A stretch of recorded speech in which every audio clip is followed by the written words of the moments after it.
In this video, I'm going to cover set lists inside the sound page of the new MPC 2.11 update. Check it out! So if you look at my MPC, I'm on the main page. On the main page, to the left here, there is a slide out menu. Now this menu is on several of the pages actually.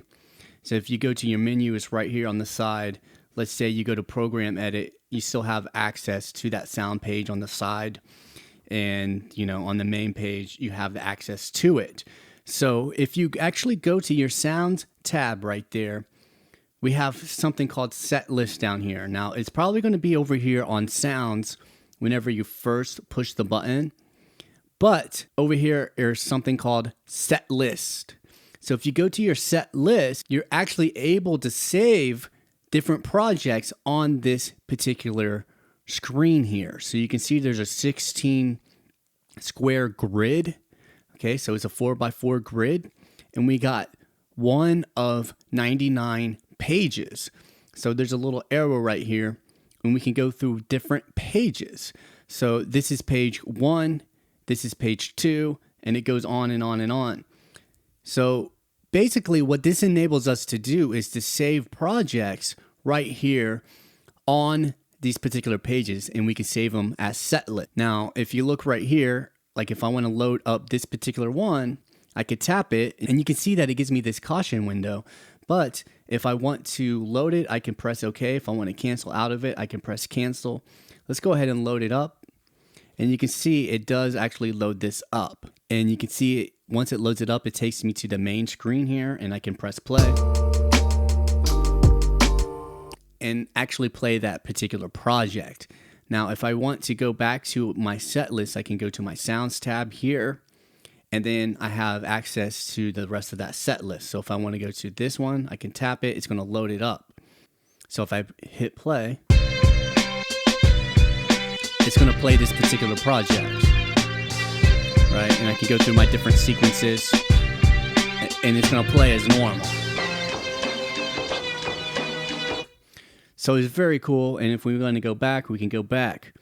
Now, if you look, we can go to this tab right here. Now, what I have here are several projects from different folders. And what I think is cool about this is, let's say you're working on an EP, you can load up different projects, and you can have different projects from different folders loaded up here. So for example, if I go over here, tap this, hold it down, I can go to choose project. And then what I can do is, say I want to go into my USB right here. This is my USB drive that I have connected in the back.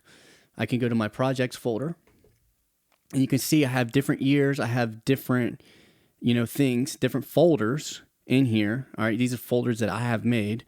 So say I wanted to go to May and pick a project from May. So I can pick one of these projects, okay, and I can load this up. Boom, that's going to be right there. Now, if I want to go to a different folder, I can actually go in to a different folder. So let's say I wanted to go to April. Now I have projects that I made from April on this particular USB drive.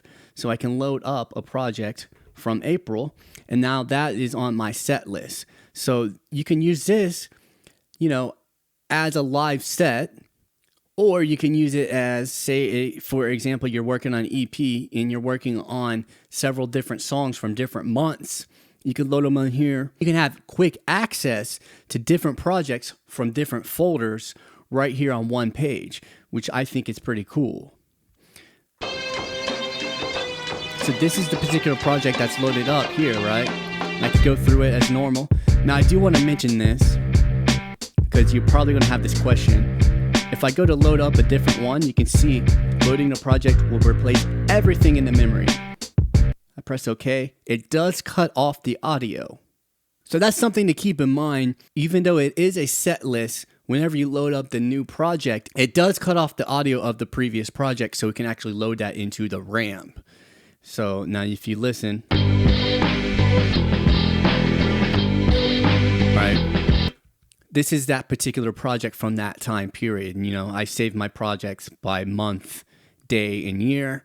And so I can load this up but this is from a different folder completely than this particular one. Right?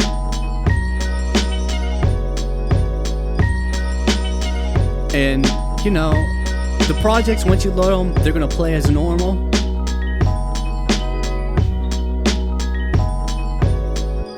But if you come back in here, now let's say I wanted to clear this project. I would hold it down. I can choose the project to load a new one, or I get the menu to clear the project or copy. If I press clear, it's just going to erase it out of there. If I press copy, I can actually put it on a different square. So if I go ahead and hold it down, if I hold the screen down on that square, I can press paste. And then I can rearrange my different ones here. So if I want to go ahead and clear this, I can clear that. And this way you can create whatever order you want of your projects once they're in there. And you know, you can create your set list. So I am making a playlist of the different features of the 2.11 update for the MPC. So if you do want to see that playlist, click or tap the screen right there. It's going to take you to that playlist. If you have any questions, leave it in the comment below, and I'll try to answer them, or maybe make a video about it. If enough people ask the same question, I can make a video about it. My name's Matthew. Continue to create music, and we'll talk soon.